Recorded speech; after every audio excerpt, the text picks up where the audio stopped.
دروازے پر اینٹیں چنوا کر اسے ہمیشہ کے لیے بند کر دیا اور اس پر پلستر کر کے ایک ہموار دیوار بنا دی۔ سرکاری کاغذات سے کمرہ نمبر 21 کا وجود ہی مٹا دیا گیا۔ وقت ہر زخم کو بھر دیتا ہے یا کم از کم اس پر گرد کی تہ چڑھا دیتا ہے۔ 25 سال گزر گئے۔ اب یہ کہانی ایک داستان بن چکی تھی جسے کوئی سچ مانتا اور کوئی محض وہم۔ اسی ہاسٹل کے گراؤنڈ فلور کے کمرہ نمبر 11 میں علی اور عمر رہتے تھے۔ علی فائنل ایئر کا ایک ذہین اور سنجیدہ طالب علم تھا جس کے لیے پڑھائی ہی سب کچھ تھی۔ وہ ان بھوت پریت کی کہانیوں کو محض وقت کا ضیاع سمجھتا تھا۔ اس کے برعکس عمر فرسٹ ایئر کا ایک نڈر اور ہر دم ایڈونچر کی تلاش میں رہنے والا لڑکا تھا۔ اسے پراسرار اور خوفناک چیزوں میں گہری دلچسپی تھی۔ علی اور عمر کی طبیعتیں مختلف تھیں لیکن ان کی دوستی بہت گہری تھی۔ دسمبر کا مہینہ اپنے اختتام پر تھا۔ فائنل امتحانات میں تھکاوٹ کے بعد سردیوں کی لمبی چھٹیاں شروع ہو چکی تھیں۔ ہاسٹل کا منظر دیدنی تھا۔ ہر طرف سامان باندھنے، گھر جانے کی خوشی اور دوستوں سے الوداعی ملاقاتوں کا شور تھا۔ 2 دن کے اندر اندر 300 لڑکوں سے بھرا یہ ہاسٹل ایک خالی بھوت بنگلے میں تبدیل ہونے والا تھا۔ لیکن 2 لڑکے اس بار گھر نہیں جا رہے تھے، علی اور عمر۔ علی کا ایک اہم سپلیمنٹری امتحان تھا جو چھٹیوں کے فوراً بعد ہونا تھا اور وہ اپنا قیمتی وقت سفر میں ضائع نہیں کرنا چاہتا تھا۔ اس نے ہاسٹل وارڈن سے خصوصی اجازت لے کر وہیں رکنے کا فیصلہ کیا۔ جب عمر نے یہ سنا تو اس نے بھی گھر والوں سے کوئی بہانہ بنا کر علی کے ساتھ رکنے کا فیصلہ کر لیا۔ اس کے لیے ایک پورے 3 منزلہ خالی ہاسٹل میں رہنے کا خیال ہی کسی تھرلر فلم سے کم نہیں تھا۔ یار علی سوچ تو صحیح، پورا ہاسٹل صرف ہمارا ہوگا، کوئی وارڈن نہیں، کوئی شور نہیں، بس ہم اور یہ خاموشی۔ عمر نے اپنا بیگ پیک کرتے ہوئے جوش سے کہا۔ علی نے اپنی کتاب سے نظریں ہٹائے بغیر جواب دیا۔ خاموشی نہیں، اسے ویرانی کہتے ہیں، اور اگر تم نے مجھے پڑھائی میں تنگ کیا تو میں تمہیں اسی ویرانی میں باہر پھینک آؤں گا۔ اگلے 48 گھنٹوں میں ہاسٹل مکمل طور پر خالی ہو گیا۔ وارڈن بھی اپنے گاؤں چلا گیا اور ہاسٹل کی ذمہ داری ایک بوڑھے چوکیدار کریم بخش کے حوالے کر گیا جو رات کو مین گیٹ پر اپنی چارپائی پر ہی سویا رہتا تھا۔ پہلا دن سکون سے گزر گیا۔ علی اپنی کتابوں میں گم رہا اور عمر ہاسٹل کی خالی راہداریوں میں گھومتا رہا، اپنے قدموں کی گونج سنتا اور اس تنہائی سے لطف اندوز ہوتا رہا۔ لیکن جیسے ہی شام نے اپنے پر پھیلائے، ہاسٹل کی فضا بدلنے لگی۔ دن کا سکون اب ایک عجیب سی وحشت میں تبدیل ہو رہا تھا۔ خاموشی اتنی گہری تھی کہ انہیں اپنے خون کی گردش کی آواز بھی سنائی دے رہی تھی۔ ہوا جب کسی کھڑکی سے ٹکراتی تو ایسا لگتا جیسے کوئی راہداری میں آہیں بھر رہا ہو۔ رات کے کھانے کے بعد وہ اپنے کمرے میں تھے۔ علی اسٹڈی لیمپ کی روشنی میں جھکا ہوا تھا اور عمر بیڈ پر لیٹا فلم دیکھ رہا تھا۔ تقریباً رات کے 12 بجے ہوں گے۔ اچانک عمر نے اپنے ہیڈ فونز اتارے۔ علی، کیا ہے؟ علی نے پریشان ہو کر کہا۔ تمہیں کوئی آواز آئی؟ علی نے کتاب سے دھیان ہٹا کر غور سے سنا۔ نہیں تو، کوئی آواز نہیں، تمہارا وہم ہوگا۔ نہیں یار، ایک آواز تھی، بہت ہلکی سی، جیسے کوئی ناخن سے دیوار کھرچ رہا ہو۔ عمر پلیز، مجھے ڈسٹرب مت کرو، کوئی چوہا ہوگا، علی نے اسے جھڑک دیا۔ عمر خاموش ہو گیا، لیکن اس کی آنکھیں چھت پر جمی تھیں۔ وہ جانتا تھا کہ یہ چوہے کی آواز نہیں تھی، یہ ایک بہت ہی دھیمی لیکن مسلسل آنے والی آواز تھی۔ کھرچ کھرچ کھرچ۔ پھر اسے احساس ہوا کہ یہ آواز کمرے کے اندر سے نہیں بلکہ اوپر والی منزل سے آ رہی ہے، سیدھا ان کی چھت کے اوپر سے۔ وہ گراؤنڈ فلور پر کمرہ نمبر 11 میں تھے اور ان کے ٹھیک اوپر دوسری منزل پر کمرہ نمبر 21 کی بند دیوار تھی۔ یہ خیال آتے ہی عمر کے رونگٹے کھڑے ہو گئے۔ اس نے خوف سے علی کی طرف دیکھا جو اب بھی پڑھائی میں مصروف تھا۔ عمر کچھ کہنے ہی والا تھا کہ وہ کھرچنے کی آواز اچانک بند ہو گئی۔ اس کی جگہ ایک نئی اور زیادہ خوفناک آواز نے لے لی، ایک سرگوشی، ایک ایسی سرگوشی جو ہوا میں نہیں بلکہ سیدھا ان کے ذہن کے اندر گونجی تھی۔ بہت دھیمی، ناقابل فہم، لیکن واضح طور پر کسی کی آواز جو ان کا نام پکار رہی تھی۔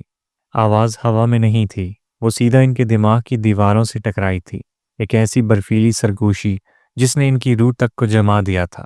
یہ کسی انسان کی آواز نہیں تھی، یہ صدیوں پرانی خاموشی کا پہلا لفظ تھا، ایک ایسی مخلوق کی پکار جو گوشت اور خون کی دنیا سے تعلق نہیں رکھتی۔ علی جو چند لمحے پہلے تک ہر غیر منطقی بات پر ہنس رہا تھا، اب سفید چادر کی طرح سپاٹ چہرے کے ساتھ ساکت بیٹھا تھا۔ اس کے ہاتھ سے کتاب پھسل کر فرش پر گر پڑی، لیکن اس کی آواز بھی اس ناقابل بیان دہشت میں دب کر رہ گئی۔